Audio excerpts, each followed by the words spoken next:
지난주 저는 하나님의 은혜로 우리 교단의 부총회장에 제가 등록을 하였습니다.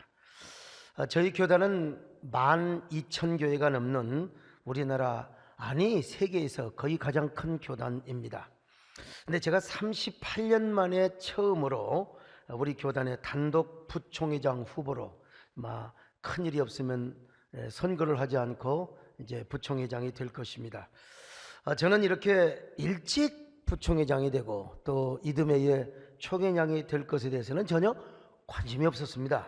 저는 젊은 시절부터 오로지 목양 일념, 영혼 구원. 그래서 저는 전국을 다니면서 부흥회를 인도하고 목회자 세미나를 하는 데만 제가 전념을 하였습니다. 오로지 깊은 영성, 그리고 성령 충만, 또 제 영혼이 안테나가 하나님의 보좌에 온전하게 연결되는 그런 성결한 종이요, 능력의 종이요, 소위 말하는 영적인 종이 되기를 위해서 아주 노력을 했죠. 개척교회 성도들로부터 저는 절대로 제가 총회장이 되는 꿈이 있습니다, 그런 거 기도 부탁한 적이 없어요. 오로지 하나님 앞에 합당한 종이 되게 해달라고 간절한 기도 부탁을 했어요. 그런데 제가 한국교회 연합사역과 생태계 회복사역을 하다 보니까 어느새 이게 내가 혹시라도 이런 직임이 필요하지 않나, 이런 생각을 해본 것입니다. 사실 우리 한국교회 생태계라는 언어도 제가 대한민국에서 제일 먼저 썼고요, 또 사상전과 문화전을 해야 한다는 용어도 제가 제일 먼저 썼습니다. 뿐만 아니라 이슬람 문제, 반동성애 운동, 또 종교인 과세 대책, 사실 여러분 저희 교회는 다 세금을 내고 있습니다. 우리 교역자들 또 우리 직원들 말이죠. 그러나 이게 부작용이 있을 것 같아서 제가 이런 대체운동에 제일 먼저 앞장을 섰고, 또 우리 존경하는 이동섭 장로님께서 국회에서 애를 써주셔서 진심으로 감사를 드립니다마는, 저는 순수하게 대형교회 목사의 체면을 구기면서까지 이 일에 퍼스트 리더 역할을 해왔습니다. 열심히 글도 쓰고요, 광장에 가서 검투사처럼 싸우며 외치기도 하였고요. 이런 사역을 한다고 여러분 오해해서는 안 됩니다. 어느 정파 라인에 어느 정당과 손을 잡고 한 사람은 절대로 아닙니다. 저는 그저 순수한 종교적인 신념과 그리고 가치를 지키기 위해서, 성경의 진리를 지키기 위해서 여기까지 온 것이죠. 그러나 시간이 흐를수록 한계점에 다다랐습니다. 더구나 연합기관이 하나가 되는 일에는 제가 물밑에서 했지만 저는 총회장이나 연합기관 대표회장이 아니기 때문에 막후적인 일을, 결정적인 일은 하지는 못했다 이 말이죠. 그래서 언젠가 나도 교단장이 되어서 진짜 한국교회를 하나로 만들 수는 없을까, 그리고 한국교회 건강한 생태계, 그리고 제2의 부흥운동은 할 수는 없을까, 그런 생각을 하면서 하나님이 저를 쓰시면 하나님, 제가 인생 한 번 사는데 멋지게 쓰임받아 보겠습니다, 그렇게 기도를 하였습니다. 그런데 우리 총회는 만 60세가 되어야 총회장이 될 수 있습니다. 저는 아직도 50대이기 때문에 현실적으로 할 수가 없어요. 그런데 또 감사하게도 총회 어르신들께서 어떻게 해서 나이를 낮춰주게 되었습니다. 그럼에도 불구하고 저는 개혁교단 출신입니다. 현실적으로 말하면 우리 교단의 주류가 아닙니다. 비주류 출신입니다. 여러분, 어느 정당에서도 비주류는 당대표가 될 수는 없습니다. 저는 비주류 출신이기 때문에 총회장을 한다는 건 정말 힘든 일입니다. 그런데 어찌해서 하나님의 은혜로 출마 예상을 냈던 목사님들께서 저에게 양보하는 마음으로 정말 불출마를 선언하시게 되었습니다. 그러니 저는 그분들의 존엄만 생각을 해도, 이름만 생각해도 고개가 숙여지게 됩니다. 그분들에게 참 감사하는 마음, 제가 빚진 자의 마음으로 한국교회를 위해서 일을 해야 되는데, 어쨌든 제가 단독으로 출마를 했으니까 결격 사유만 없다면, 제가 큰 사고 치지 않는다면 선거 없이 제가 총회장으로 섬기게 될 것입니다. 그러나 저는 마음에 깊은 고민이 있습니다. 그 고민은 어제 오늘 일은 아니었지요. 대한예수교 장로 안에 분열된 교단만 해도 여러분 백수십 개입니다. 신학적인 논쟁 때문에 분열되는 그런 때도 있었지만 대부분 누가 총회장을 하느냐, 누가 교단의 대표가 되느냐, 이 교권 싸움을 하느라 교단이 다 분열이 되었단 말이죠. 그래서 이게 소강석의 이미지도 저 새끼 저거 총회장에 연연하지 않는가, 이런 이미지가 혹시 보일까 싶어서 얼마나 제가 고민을 한지 모릅니다. 앞으로가 더더욱 걱정입니다. 과연 내가 우리 교단의 신학적 정체성과 역사적 초심을 회복시킬 수 있을 것인가? 그리고 한국교회를 하나로 통합해서, 물론 교단의 신학은 분명히 정체성을 가져야지만 연합기관을 하나로 만들어서 우리 한국교회를 지켜낼 수는 없을까, 이런 고민을 하고 있습니다. 저희 교단은 1959년 WCC 문제 때문에 눈물을 머금고 새로 교단을 시작해야 했습니다. 이 WCC가 좀 자유주의 경향이 많거든요. 신학적이고 역사적인 정통성은 우리 교단에 있다고 하지만 저도 그렇게 믿습니다. 그러나 현실적으로 볼 때는 우리 교단이 순수한 신학 하나만을 지키기 위해서 허벌판으로 나와서 다시 시작하는 것입니다. 그런 상황에서, 오갈 데 없는 상황에서 부산의 고 백남조 장로님께서 사당동에 총신대의 땅 거의 2만 평을 기증을 하셨습니다. 그리고 땅이 있어서 뭐합니까? 이제 여러분 이 학교를 지어야 되지 않겠습니까? 그럴 때 고 김윤찬 목사님께서 미국의 맥킨타이어 박사에게 편지를 썼습니다. 존경하는 맥킨타이어 박사님, 우리는 보수신학을 지키기 위해서 허벌판으로 나와서 신학교를 세워야 합니다. 부디 미국에서 도와주시기를 바랍니다. 그래서 그 편지 한 장으로 10만 불을 후원받습니다. 그리고 그 뒤를 이어서 직장암 투병을 하고 있었던 명신홍 목사님께서 미국을 2차례 3차례를 가셔서 35만 불을 기증받아 왔습니다. 거기에다가 장로 13동지회가 있는데 지금 살아계시는 우리 권영식 장로님의 아버님도 13동지회예요. 그런데 이분들이 주축이 되어서 전국교회 눈물로 호소를 하였습니다. 우리가 보수신학을 지켜야 됩니다. 보수교회가 살아나야 됩니다. 그래서 전국교회가 눈물로 헌금해서 지금 저 사당동 총신대학을 짓게 된 것입니다. 그렇게 해서 우리 총회가 지금은요 1만 2천 교회가 넘는 가장 큰 교단을 자랑하고 있습니다. 그런데 지금은 우리 교단이 과연 이러한 초심을 지키고 있는가? 그래서 한동안 여러분 총신대가 교권 싸움의 중심이 되었고, 그러다가 지금은 관선이사까지 들어왔습니다. 제가 눈물을 머금고 여러분에게 말씀드린 적 있었잖아요. 기도하는 총회, 거룩한 성총회, 개혁신학의 꽃을 피우는 총회라기보다 이게 교권 싸움을 하는 총회의 모습을 이 지상파 방송을 통해서 얼마나 많이 보여주었습니까? 이러한 때 우리 총회가 과거의 초심을 회복하고 순수한 신학적인 정체성과 그리고 신앙의 순수한 퓨리티를 회복해야 되는데, 그리고 장자교단답게, 여러분 형제간이 싸워도 부모가 없더라도 장자 큰아들이 다 형제간을 아우르지 않습니까? 우리 남진 장로님 나오시는 국제시장에 거기 여러분 주인공의 아버지가 죽으면서 네가 우리 집안의 어른이라고 대표라고, 그런 것처럼 여러분 장자교단이 한국교회를 아울러야지요.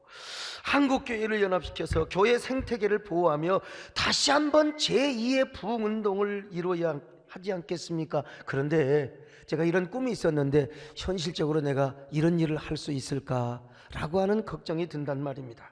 과거에는 제가 총회장이 되면 내가 한국교회 하나 만드는 건 내가 자신 있다. 그리고 제2부흥을 인도하며 제2부흥을 일으키며 대사회적, 대정치적, 그리고 대시대적 리더십을 행사할 수 있다. 이것만큼은 장담했는데 여러분 갈수록 한국교회가 어려워집니다. 그리고 계속해서 한국교회를 압박해오는 반기독교 세력은 더 커지고요, 연합기관들은 계속해서 분열하며 마음을 하나로 만들지 못해요. 이 한국교회 연합기관은 계속해서 혼돈을 일으키고 있단 말입니다. 그래서 제가 자신감이 조금씩 떨어지고 있습니다. 여러분, 이판사판이라는 말이 있지 않습니까? 이 원래 불교 용어입니다. 이판이라는 건 도만 닦는 승려를 말하고, 사판이라는 말은 절에서 정치하고 잡무 보고, 우리 교회로 말하면 김문기 장로님 같은 분이죠. 이 사판 장로님이라고 하는 거예요. 나쁜 건 아닙니다. 다 그게 필요한 겁니다, 여러분. 그런데 이게 사판들이 말이죠, 바깥에 나가서 야단법석 떨어도 괜찮아요. 이게 이 판만 딱 중심을 잡고 있으면 끄떡이 없다는 것입니다. 그런데 이게 이 판이 사판과 함께 놀아나요. 이걸 이판 사판이라고 하는 거예요. 그래가지고 이제 그냥 그 돈은 안 닦고 뭐여 참선은 안 하고 바깥에 가서 그냥 싸우고자 하시고, 이걸 야단 법석이라고 하는 거예요. 바깥에 나가서.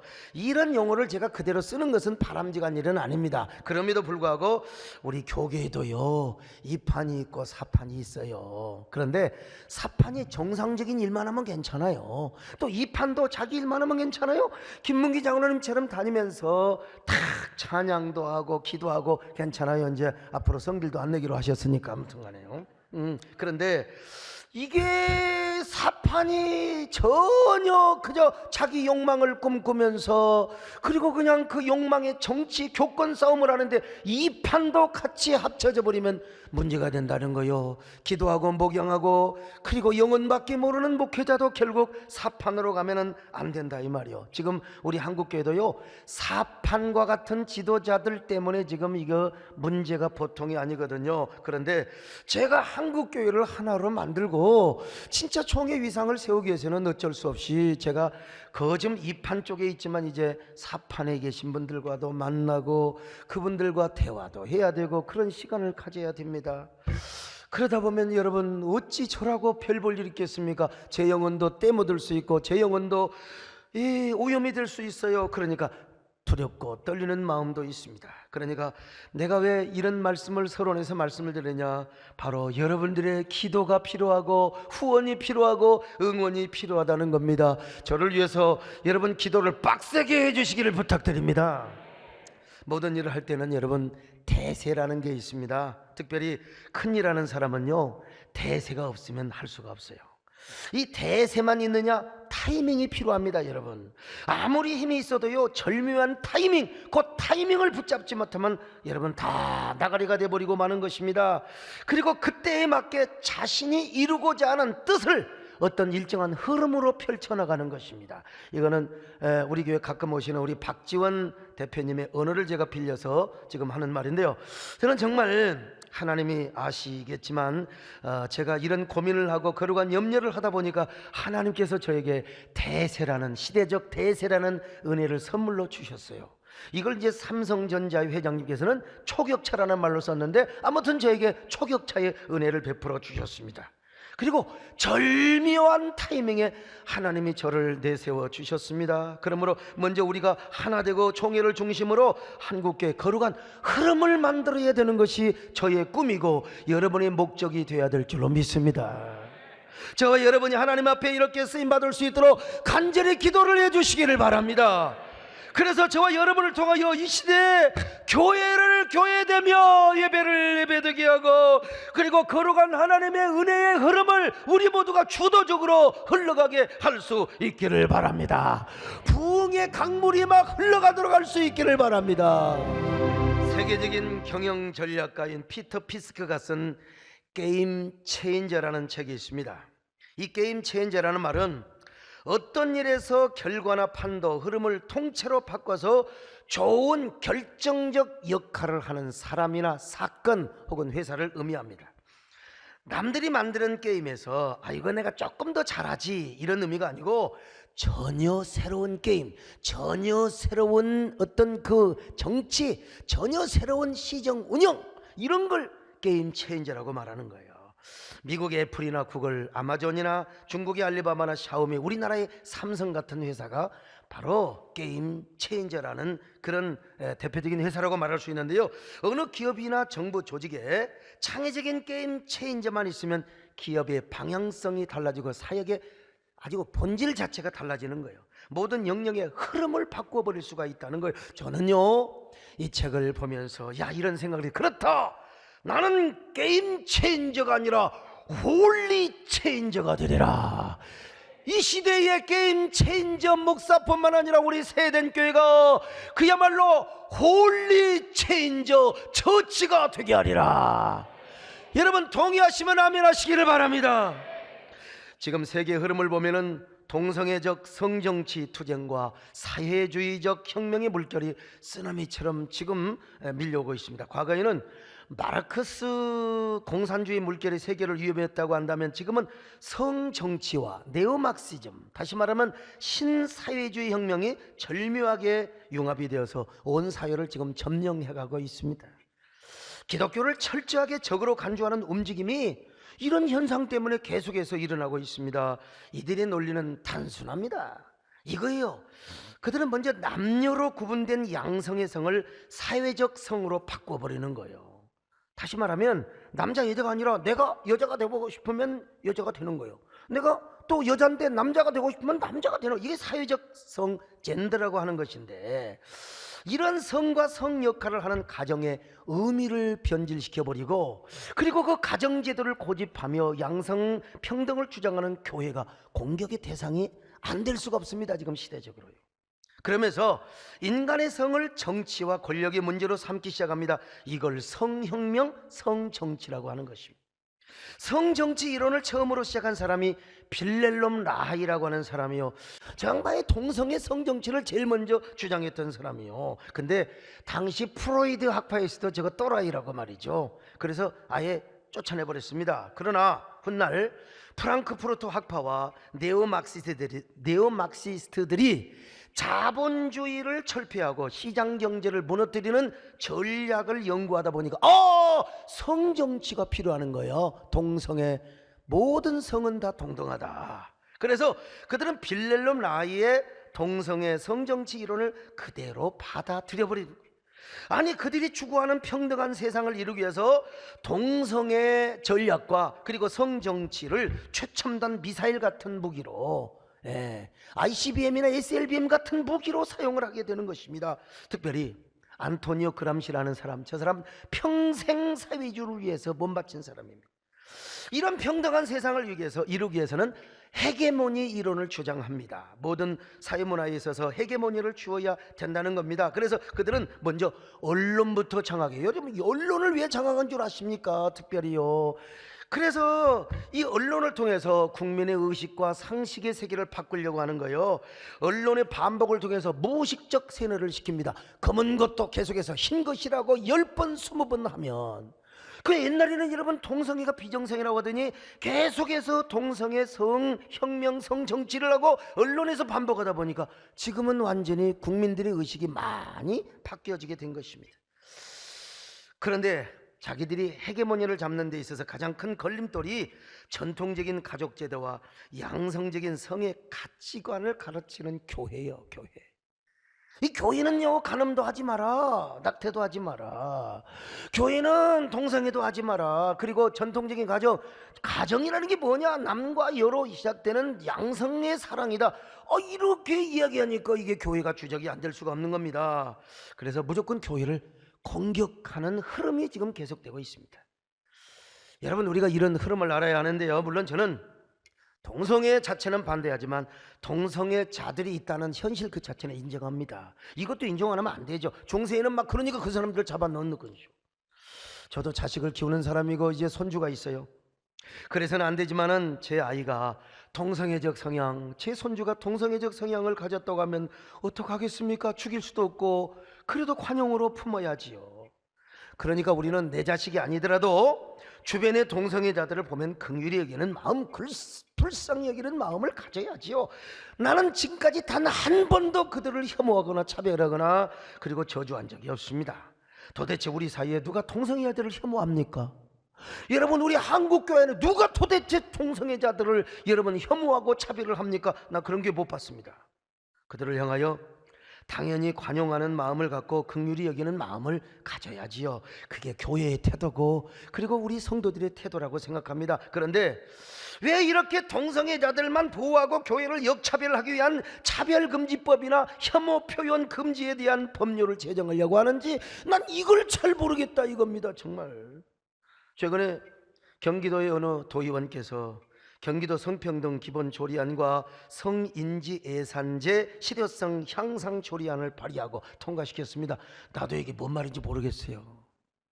근데 이게 무슨 말이냐면 지금 이 젠더, 스스로 성인지, 이 동성을 하는 데 있어서 이게 이 지원을 하는 예산이라 이 말입니다. 지금 한마디로. 이분도 교회 집사님이셨대요. 담임 목사님도 진짜 얼마나 마음이 아팠다고 합니다. 모르고 그런 것이죠. 모르고.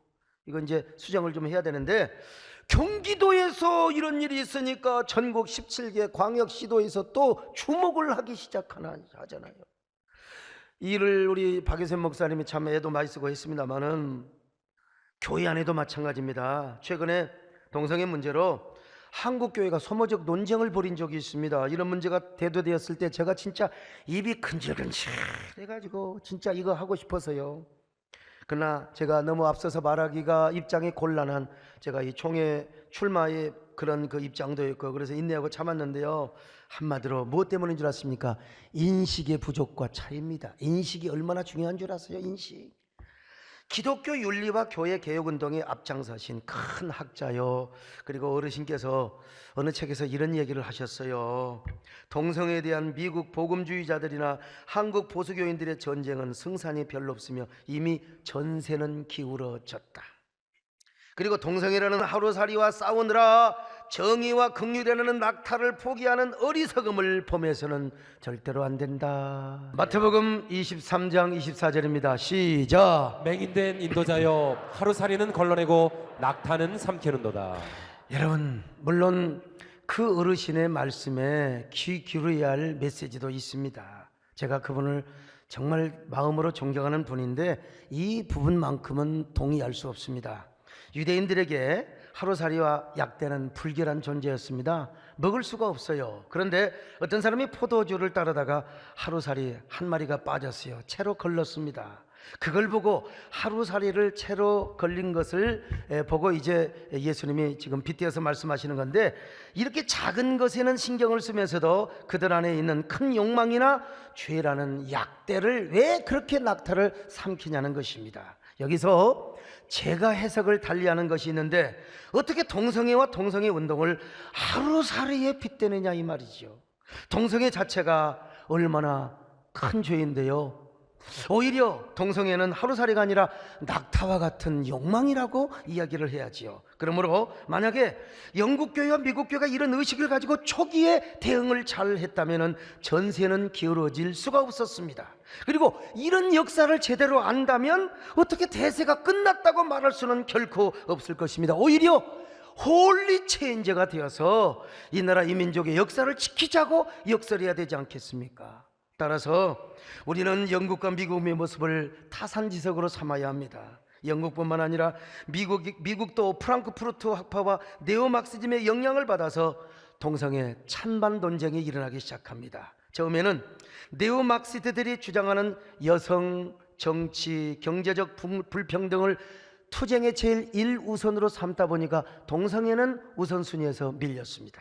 그런데 네오막시스트이며 레즈비언이었던 버틀러라고 하는 교수가 동성애자들의 활동 그룹을 퀴어라는 이름으로 명명하면서 동성애자들에 대한 부정적 의미가 아주 희석되기 시작했습니다. 그러면서 동성애자들에 대한 시각을 사회적 약자 프레임 안에 넣어서 고통받고 핍박받는 연민의 대상으로 이미지화하기 시작합니다. 이런 사회적 흐름 속에서 미국 교회조차도 동성애에 대한 인식의 변화와 함께 내부 분열 현상이 일어나기 시작했습니다. 무엇보다 동성애적인 이 성적 지향을 가지고 있었던 헨리 나우엔이 사회적 흐름에 따라서 동성애자들을 비난하지 말자, 관용의 대상으로 품자, 그러면서 은근하게 보호하고 비호하기 시작합니다. 또 필립 안씨도 동성애를 지지하는 기독교인들이 반동성애 기독교인들보다 오히려 더 선하고 하나님의 사랑을 실천하는 사람이라고 동성애자들을 오히려 지켜 세우기 시작했습니다. 미국 교회가 이들에게 이렇게 설득을 당하자 미국 진보 진영에서는 동성애 운동을 인권이라는 방향으로, 성소수자의 인권이라는 방향으로 틀기 시작합니다. 그리고 동성애 문제를 정치적 이슈로 확전하기 시작했습니다. 이때 여러분, PC 운동, 바로 Political Correctness, 즉 정치적 정당성 운동도 함께 전개를 하기 시작하죠. 그러니까 미국 교회 목회자들은 정교 분리 원칙을 핑계대며 동성애 문제에 대해서 이제 언급을 피하기 시작하고, 목사들이 그런 질문을 당하면 교인들에게 필립 안씨 책을 읽으세요, 그리고 헨리 나우엔의 책을 읽으세요, 그러면서 미국 교회가 점점 기울어지기 시작합니다. 미국 교회가 동성애 문제를 종교적 신념이나 가치 문제로 보지 않고 사회적인 흐름이나 그리고 어떤 양상으로 보았기 때문에 그렇습니다. 바로 이런 미국의 흐름이 네오막시스트들의 주장으로 탄력을 받게 되고 정치 세력화되며 이제 정치 이슈화되기 시작합니다. 그러자 미국의 공영방송이나 지상파 방송에서 동성애를 미화하기 시작합니다. 레즈비언 드라마나 게이 프로그램이 공중민하게 방영이 되고 동성애를 반대하는 교회를 꼰대로 비하하기 시작합니다. 여러분, 이 꼰대란 말이 여기서부터 나왔던 것입니다. 그러면서 교회는 동성애 합법화를 막을 수 있는 사회적 지지와 동력을 잃어버리기 시작했어요. 더구나 헨리 나우엔이나 필립 안시 같은 목회자들마저 동성애가 이제 선천적이다, 당시에는 선천적으로 많이 알려졌었거든요. 옹호를 하기 시작합니다. 그리고 더 나아가서 포퓰리즘에 편승합니다. 영향력 있는 저술가 유진 피터슨이 책만 쓰면 그냥 미국에서 서점가를 강타했는데, 이분도 자신의 북마케팅을 위하여, 책을 팔기 위하여 동성애를 옹호하게 됩니다. 그러다 보니까 미국 연방하원의회에서도 동성애 반대냐 찬성이냐 이 문제를 연방의회에서 결정하지 않고 주의회에서 알아서 하도록 각 주에다가, 여러분, 이게 우리 김창준 장로님이 그때 연방하원 의원이셨는데 이걸 잘 아니까 저에게 가르쳐 준 것입니다. 그때 악을 쓰고 막으셨어야 되는데 아무튼 간에요. 참 상황이 이렇게 되자 미국 교회 안에도 동성애에 대한 인식과 그리고 대응 전략이 없어요. 아니면 지지하거나 반대하는 이런 양상으로 분열되기 시작합니다. 그러자 진보적인 민주당은 기독교 유권자들의 눈치를 보지 않고 미국을 패싱합니다. 미국 교회를 패싱했어요. 그래서 동성애 합법화를 밀어붙였습니다. 그 결과 여러분, 맨 먼저 매사추세츠 주, 이 발음은 맨날에도 잊어먹어요. 이 주에서 제1호로 합법화되게 되었고, 지금은 50개 주 가운데 37개 주가 동성결혼 합법화를 이루고 만 것입니다.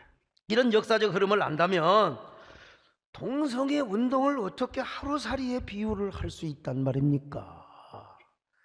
더더구나 우리 안에 낙타와 더 큰 욕망이 있고 더 큰 죄가 있는데 어떻게 하루살이 같은 동성애만 반대하느냐고 어떻게 그렇게 말을 할 수가 있겠습니까? 이거는 저는 동의할 수 없어요. 그것은 우리 안에 있는 죄에 대한 욕망과 동성애를 합법화하려고 하는 그 차이를 구별하지 못해서 그렇다는 것입니다. 그러므로 동성애 운동을 하루살이에 비유하는 것은 그 생각이 당시 미국 교회 대부분의 목회자들의 생각과 같습니다. 대부분 그때 미국에서 공부를 했거나 그 영향을 받은 사람들이죠. 우리는 당연히 우리 안에 있는 낙타, 더러운 욕망, 이런 거 우리가 다 버려야 될 줄로 믿습니다. 당연히 정의와 긍휼을 우리가 앞세워야 됩니다. 그러나 여러분, 오히려 그보다도 더 무서운 것은 동성애를 합법화시키거나 반기독교 문화를 법제화시키려고 하는 것이 더 무서운 것이라는 걸 우리가 알아야 돼요. 그런데 영국 교회와 미국 교회 목회자들은 이걸 몰랐습니다. 그럼에도 불구하고 한국 교회는 이런 전철을 밟으려고 하고 있어요. 우리의 생각과 정신이 과거 영미교회 사상을 그대로 따라가요. 이걸 답습하고 있습니다. 오히려 이 현실을 타산지석으로 삼아서 함께 힘을 합쳐서 홀리 체인지가 돼야 되지 않겠습니까? 여러분, 하나님 앞에 여러분 얼마나 부끄러운 짓을 하려고 하는 것입니까? 저는 적어도 일찍이 이런 역사적인 흐름을 알았습니다. 물론 저보다 이 흐름을 먼저 앞섰던 분이 누구냐? 이정훈 교수님입니다. 이분이 교회 해체와 젠더 이데올로기라는 책을 썼습니다. 우리 교회도 오셔서 간증도 하시고 강의도 하셔서 여러분 잘 아시겠지만 이분은 원래 불교의 승려셨어요. 그리고 이 종자연, 다시 말하면 교회를 압박하고 교회를 무너뜨리려고 하는 단체에서 반기독교 활동을 하다가 어느 날 이 TV 방송의 설교를 듣고 헷가닥한 거예요. 그 설교가 누구냐? 제가 아닙니다, 여러분. 저였으면 더 좋았는데 아무튼 간에요. 그러나 어느 날 하루아침에 회개하고 성령을 받고 보니까 나는 나쁜 놈이었구나. 교회 핍박자여 포용자여 박해자였구나. 그래서 이제는 나는 현대판 사도 바울의 길을 가리라, 한국교회를 지키는 사역을 활발하게 하고 있어요. 이분이 책을 쓰셔서 추천사를 해달라고 해서 제가 추천사를 썼습니다. 그 중에 맨 마지막에 이런 내용이 있습니다. 목회자가 이 책을 읽지 않는 것은 직무유기다. 이 책을 읽고 소리를 내지 않는다면 비겁한 도망자다. 이 책을 보면요, 오늘날 이 시대의 반기독교적인 사상과 정신이 얼마나 폐륜적인가를 알 수 있어요. 한마디로 이 시대의 반기독교적인 사상과 정신이 얼마나 하나님을 대적하는 바벨탑을 쌓고 있는가를 깨달을 수가 있습니다. 오늘 여러분 성경은 뭐라고 말씀합니까? 오늘 성경의 귀를 기울여 보세요. 온 땅과 그 땅에 거하는 거민들은 하나님을 경외하래요.